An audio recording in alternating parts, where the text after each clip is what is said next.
কি বলেছিলাম যে কোনো একটা সংখ্যা আছে, সেই সংখ্যাটা যদি জোড় সংখ্যা হয় তাহলে কি বললাম 2 দিয়ে ভাগ যাবে।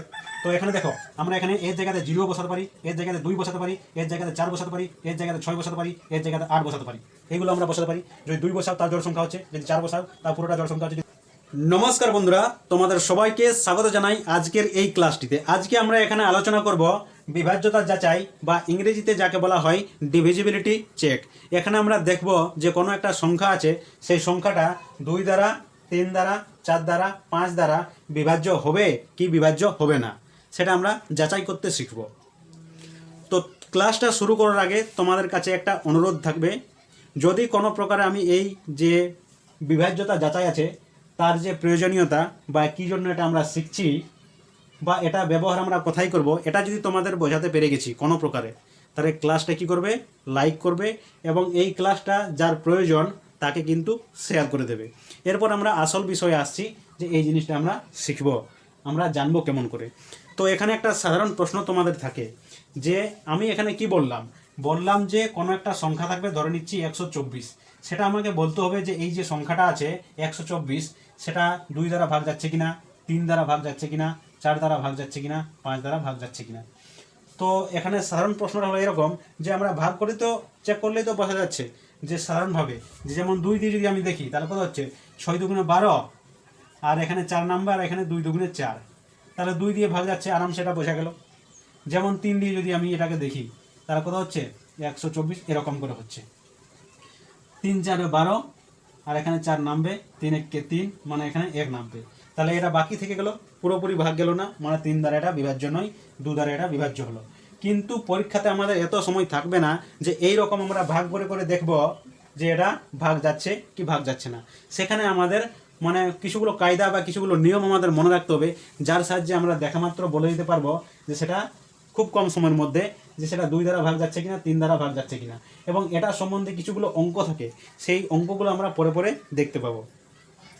তো যেমন 2 দ্বারা যে কোনো সংখ্যা ভাগ হবে তার যে নিয়মটা হচ্ছে সেটা হচ্ছে এই রকম যে কোনো সংখ্যা আছে, সেই সংখ্যাটা লাস্টে যে অঙ্ক থাকবে মানে সেই সংখ্যাটা কি হবে, জড় সংখ্যা হতে হবে।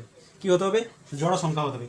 কোনো যদি সংখ্যা আছে সেই সংখ্যাটা যদি আমাদের জড় সংখ্যা হয় তাহলে সেই সংখ্যাটা আমাদের কি হবে, 2 দ্বারা কিন্তু বিভাজ্য হবে। সেটা 2 দ্বারা বিভাজ্য হবে, 2 দ্বারা বিভাজ্য হবে, এটা হচ্ছে নিয়ম। তো যেমন এখানে কত আছে 124 আছে, লাস্টে জড় সংখ্যা আছে 4, ওই জন্য আমি বলে দেবো এখানে কি সেটা 2 দ্বারা বিভাজ্য হবে।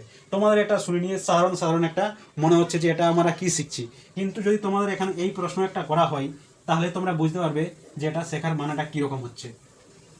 যেমন তোমাদের যদি একটা প্রশ্ন চলে আসে যে একটা সংখ্যা ধরে নাও 1 2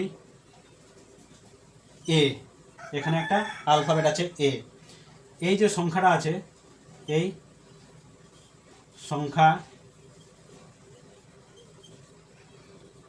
সংখ্যাতে এ এর সর্বনিম্ন মান কত হলে সংখ্যাটি 2 দ্বারা বিভাজ্য 2 দ্বারা বিভাজ্য হবে। এই প্রশ্ন যদি তোমাদের করা হয় যে এখানে এরকম একটা সংখ্যা আছে, লাস্টে এ দেওয়া আছে, লাস্টে কিন্তু কোনো সংখ্যা দেয়নি, বলছে যে এর মান এখানে কত বসাবো সর্বনিম্ন যাতে সেটা কী হবে, 2 দ্বারা বিভাজ্য হবে। ঠিক আছে, তো নিয়মটা কি বলেছিলাম যে কোনো একটা সংখ্যা আছে, সেই সংখ্যাটা যদি জড় সংখ্যা হয় তাহলে কি বললাম 2 দিয়ে ভাগ যাবে। তো এখানে দেখো, আমরা এখানে এর জায়গাতে 0 বসাতে পারি, এর জায়গাতে 2 বসাতে পারি, এর জায়গাতে 4 বসাতে পারি, এর জায়গাতে 6 বসাতে পারি, এর জায়গাতে 8 বসাতে পারি। এইগুলো আমরা বসাতে পারি। যদি 2 বসাও তার জড় সংখ্যা হচ্ছে, যদি 4 বসাও তার পুরোটা জড় সংখ্যা হচ্ছে, যদি 6 বসাই পুরোটা জড় সংখ্যা হচ্ছে, 8 বসাই পুরোটা জড় সংখ্যা হচ্ছে। কিন্তু এখানে আমাদের কি জিজ্ঞেস করেছে, এ এর মান কিন্তু সর্বনিম্ন হতে হবে। তার মানে এখানে কি বসবে, এর জায়গাতে 0 বসবে। তার মানে হবে এটা কত, 1 2 4 0। এইটা কিন্তু আসল সংখ্যাটা আমাদের হবে, যে এটা কিন্তু 2 দ্বারা বিভাজ্য হবে, যেখানে এর মান কি হবে, সর্বনিম্ন হবে। এইভাবে কিন্তু পরীক্ষাতে তোমাদের প্রশ্ন আসবে। একই রকমভাবে আমরা পরের নিয়মে আসব যে কোনো একটা সংখ্যা 3 দ্বারা বিভাজ্য হবে কি হবে না। তো 2 দ্বারা বিভাজ্য হওয়ার নিয়মটা তোমাদের এখানে কি বললাম যে সংখ্যাটাকে আমাদের জড় সংখ্যা হতে হবে, তাহলে কিন্তু কি হবে, সেটা 2 দ্বারা বিভাজ্য হবে। এরপর আমরা আসবো যে কোনো একটা সংখ্যা 3 দ্বারা বিভাজ্য কিভাবে বুঝবো যে সে 3 দ্বারা বিভাজ্য হবে। তো তোমাদের মধ্যে কেউ হয়তো যারা পরে পরে দেখবে তারা বলবে এটা কি বলছে, ভাগ করতে ভাই আমাদের সময় লাগবে, সেই জন্য কিছু আমাদের নিয়ম কায়দা জানতে হয়, যার সাহায্যে আমরা খুব সহজে কিন্তু বুঝতে পারবো যে সেটা ভাগ যাচ্ছে কি ভাগ যাচ্ছে না, বা এই ধরনের কোশ্চেন আমরা কিন্তু করতে পারবো। তো 3 দ্বারা বিভাজ্যতার নিয়মটা হচ্ছে এরকম, যদি কোনো একটা সংখ্যা ধরে নিচ্ছি 1 3 4 5 6 এরকম একটা সংখ্যা আছে, তো এই সংখ্যাটা আমাকে বলতে হবে 3 দ্বারা বিভাজ্য হবে কিনা। তখন আমরা প্রথমে আগে দেখব, এত বড় সংখ্যা তো ভাগ করে দেখার কিন্তু অত সময় আমাদের নাই, তো আমরা প্রথমে কি দেখব, এগুলোকে আমি যোগ করে দেবো, এদের যে অঙ্ক আছে সেগুলোকে কিন্তু যোগ করে দেবো। এরপর একটা এখানে ঝামেলা আছে। কীরকম ঝামেলা আছে, তোমাদের মধ্যে অনেকেই আছে যারা আবার অঙ্ক মানে বুঝতে পারে না, যে অঙ্কগুলো যোগ করব মানে কি বলছে। হ্যাঁ, এরকমই দেখতে পাই আমি মাঝে মধ্যে। অঙ্ক মানে এরকম হচ্ছে, আমরা পড়েছিলাম যে একক, দশক, শতক, হাজার, অযুত, লক্ষ, নিযুত, কোটি এরকম পড়েছিলাম। তো সেখানে আমরা এই যে একক দশক বলছি, সেখানে কি একটা সংখ্যার মধ্যে যেমন আছে একক, দশক, শতক, হাজার, অযুত, মানে 13,456 আছে। তো এইগুলোকে আমরা এক একটাকে অঙ্ক বলি, যেমন এটা এককের ঘরের অঙ্ক, এটা দশকের ঘরের অঙ্ক, এটা শতকের ঘরের অঙ্ক, এটা অযুতের ঘরের অঙ্ক, এইরকম করে অঙ্ক এদের কিন্তু বলা হয়। তো এখন কি বললাম এখানে নিয়মটা বললাম যে এদের যে অঙ্কগুলো আছে সেই অঙ্কগুলোকে আমরা যোগ করব, আর সেই অঙ্কগুলো যদি আমাদের 3 দিয়ে ভাগ যায় তাহলে এই পুরো সংখ্যাটা কিন্তু 3 দিয়ে ভাগ যাবে। কি বললাম, এগুলোকে যোগ করো, 1 আর 3 4, 4 আর 4 8, 8 আর 5 13, 13 আর 6 কত হচ্ছে, 13 আর 6 হচ্ছে 13, 13 আর 6 হচ্ছে 19 হচ্ছে।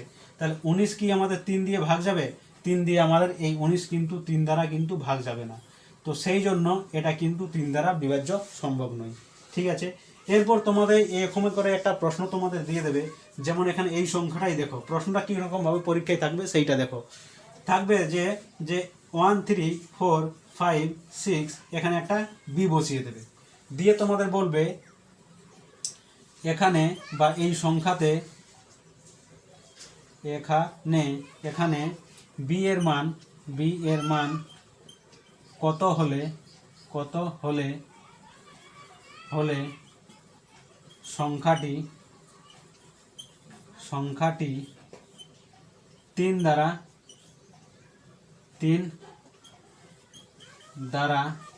বিভাজ্য হবে। এখানে যদি প্রশ্ন করা হয় যে এই যে সংখ্যাটা আছে সেই সংখ্যাটা এখানে বি এর মান, বি এর জায়গাটা কত বসাবো যাতে এই সংখ্যাটা আমাদের 3 দ্বারা বিভাজ্য হয়ে যায়, তখন এখানে আছে কি, প্রথমে যোগ করবে, এদের কত যোগ করলাম, এখানে কত যোগ করলাম, 1 আর 3 4, 4 আর 4 8, 8 আর 5 13, 13 আর 6 কত হচ্ছে 13, 13 আর 6 হচ্ছে 13, 6 19 হয়ে গেল। এবার এর সঙ্গে আমি কত যোগ করে দেবো যাতে 3 দ্বারা এটা ভাগ হয়ে যায়। তো এর সঙ্গে আমরা 1 যোগ করলে 20 হয়ে যাচ্ছে, 2 যোগ করলে আমাদের কত হয়ে যাচ্ছে 3 হয়ে যাচ্ছে। ঠিক আছে, তাহলে 2 যোগ করলে কিন্তু কত হয়ে যাচ্ছে, এটা 21 হয়ে যাচ্ছে, আর 21টা কিন্তু আমাদের 3 দিয়ে ভাগ চলে যায়, 3 একে 3, 3 7 21 হয়, আমাদের কত হয় 3 7 21 হয়। তাহলে এখানে আমি কি করব, এই বের জায়গায় এখানে কত বসাবো, আমি এখানে 2 বসাবো। এখানে এটা কিন্তু সর্বনিম্ন মান হচ্ছে, এখানে কিন্তু বি এর আমাদের সর্বোচ্চ মানও বলতে পারে, বি এর আমার সর্বনিম্ন মানও বলতে পারে। তো এইরকমভাবে কিন্তু প্রশ্নগুলো আসবে তোমাদের। ঠিক আছে, তাহলে এখানে বোঝা গেল আমাদের কি, যে বি এর মান কত হবে এখানটাতে। কিভাবে বুঝলাম আমরা, যদি আমাদের এই নিয়মটা যদি জানা না থাকতো যে অঙ্কগুলোকে যোগ করার ফলে তার যে যোগফলটা আছে, সমষ্টি আছে, সেটাকে 3 দিয়ে যদি ভাগ যায় তাহলেই কিন্তু পুরো সংখ্যাটা আমাদের 3 দিয়ে ভাগ যাবে। যদি আমাদের 3 দিয়ে ভাগ না যায় পুরো সংখ্যাটা আমাদের 3 দিয়ে ভাগ যাবে না। তো এইভাবে কিন্তু আমাদের পরীক্ষাতে সাহায্য করে, যে খুব তাড়াতাড়ি আমরা বলতে পারবো এই যে প্রশ্ন বা এই ধরনের যে প্রশ্ন আছে তার উত্তর কিন্তু আমরা খুব তাড়াতাড়ি পেয়ে যাব। তাহলে 3 দিয়ে হয়ে গেল, এরপর আমরা 4 দিয়ে শিখব। 4 দিয়ে আমরা 4-এর নিয়মটা এখানে দেখব। তাহলে 3-এর যে নিয়মটা সেটা কি শিখলাম, যে অঙ্কগুলোর যে যোগফল আছে সেই অঙ্কগুলোর যোগফলটা যদি 3 দিয়ে ভাগ যায় তাহলে আমাদের সংখ্যাটাও 3 দিয়ে ভাগ যাবে। 4-এর নিয়ম কি বলছে, যেমন কোনো একটা সংখ্যা আছে 2 4 3 3 2 4, তো নিয়মটা বলছে যে পুরো সংখ্যাটাকে আমরা ভাগ করতে যাব না, শুধুমাত্র লাস্টের দুটো অঙ্ক আমরা দেখব যে সেই দুটো অঙ্ক আমাদের 4 দ্বারা ভাগ যাচ্ছে কি যাচ্ছে না।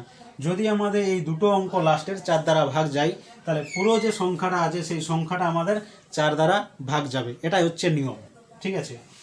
তো প্রথমে দেখবো আমি কি, যে লাস্টে কি দেওয়া আছে, লাস্টের দুটো অঙ্ক, লাস্টের দিকে আমাদের 2 আর 4 দেওয়া আছে, তার মানে 24 দেওয়া আছে। তাহলে 24 কি 4 দ্বারা ভাগ যাচ্ছে? তখন আমরা দেখবো যে এখানে ভাগ কিন্তু চলে যাচ্ছে কত, 4 ছকে 24 হই, তাহলে এটা ভাগ চলে গেল। তাহলে আমি বলে দেবো যে পুরো যে সংখ্যাটা আছে সেটা 4 দ্বারা ভাগ যাবে। সেম একই ধরনের প্রশ্ন এখানে আসবে, তোমাদের এই অঙ্কগুলোর মধ্যে কোনো জায়গাতে কিছু একটা বসিয়ে দেবে, হলো এ বি কিংবা এম কিছু একটা বসিয়ে দেবে, দিয়ে তোমাদের বলবে যে সেখানে এ এর কিংবা এম এর মান কত হলে এই যে পুরো সংখ্যাটা আছে সেটা কিন্তু কত দ্বারা বিভাজ্য হবে, 4 দ্বারা বিভাজ্য হবে। তো তোমাদের কাজটা তো তোমাদের বোঝাতে পেরে গেলাম যে কিভাবে আমাদের পরীক্ষাতে এটা আসবে, হয়ে গেল। এরপরে এখানে কি হচ্ছে আসল বিষয়, 5 দ্বারা আমাদের একটা কিন্তু রয়ে গেল। তাহলে এই জিনিসটা যে দেখো, 4 দ্বারা নিয়মটা শিখলাম কি, যে লাস্টের দুটো অঙ্ক আমাদের যদি ভাগ যায় তাহলে 4 দ্বারা পুরো সংখ্যাটা আমাদের ভাগ যাচ্ছে। 5-এর কি নিয়ম বলছে, 5-এর নিয়মটা কি, 5-এর নিয়মটা বলছে যে কোনো একটা সংখ্যা আছে, সেই সংখ্যাটা লাস্টের যে অঙ্ক আছে সেই অঙ্কটা যদি 5 হয় কিংবা 0 হয়, 5 হয় কিংবা 0 হয়, তাহলে পুরো সংখ্যাটা আমাদের 5 দিয়ে ভাগ যাবে। কোনো একটা সংখ্যা ধরে নিচ্ছি এখানে 2 4 5 6 0, লাস্টে 0 আছে, 5 দ্বারা এটা ভাগ যাবে। চোখ বন্ধ করে বলে দেবে যে 5 দ্বারা এটা ভাগ যাবে। যেমন এখানে 2 8 7 5 একটা সংখ্যা আছে, লাস্টে 5 আছে, মানে তুমি বুঝে যাবে যে এই সংখ্যাটা কি 5 দ্বারা ভাগ যাচ্ছে, ঠিক আছে। তো এটাই হচ্ছে 5 দ্বারা বিভাজ্যতা হওয়ার নিয়ম। এখানে তোমাদের কি বলে দেবে, এখানে তোমাদের এইরকমই প্রশ্ন থাকবে যে 2 4 5 6 দিয়ে এখানে একটা এ বসিয়ে দেবে কিংবা বি বসিয়ে দেবে, আর দিয়ে বলবে যে এখানে এ এর মান সর্বনিম্ন কত হলে এই সংখ্যাটা পুরো সংখ্যাটা 5 দ্বারা ভাগ যাবে বা 5 দ্বারা বিভাজ্য হবে। তখন সর্বনিম্ন বলেছে, তো তাহলে 5 দ্বারা বিভাজ্যতা হওয়ার জন্য কি কি দরকার, হয়তো সেটা 0 হতে হবে, হয়তো 5 হতে হবে। তাহলে সর্বনিম্ন বলেছে, তাহলে সর্বনিম্ন বলতে 0 বসাবে, যদি সর্বোচ্চ বলা হয় তাহলে 5 বসাবে। এইভাবে কিন্তু আমরা জানতে পারি। আর তোমাদের হয়তো বোঝাতেও পেরে গেলাম যে এই বিভাজ্যতা শিখে নিয়ে আমাদের কী লাভ দেবে। এই যে ক্লাসটা আছে সেটা টার্গেট করা হয়েছে 2026 সালে যারা জওহর নবোদয় বিদ্যালয়ে যে প্রবেশিকা পরীক্ষা হয় সেই পরীক্ষাটাই বসবে ক্লাস 4-এর জন্য, মানে যারা ক্লাস 4 থেকে এই বছরে 5-এ উঠেছে তাদের জন্য। কিন্তু ক্লাসটা ভালো লাগলে অবশ্যই জানাবে। ধন্যবাদ।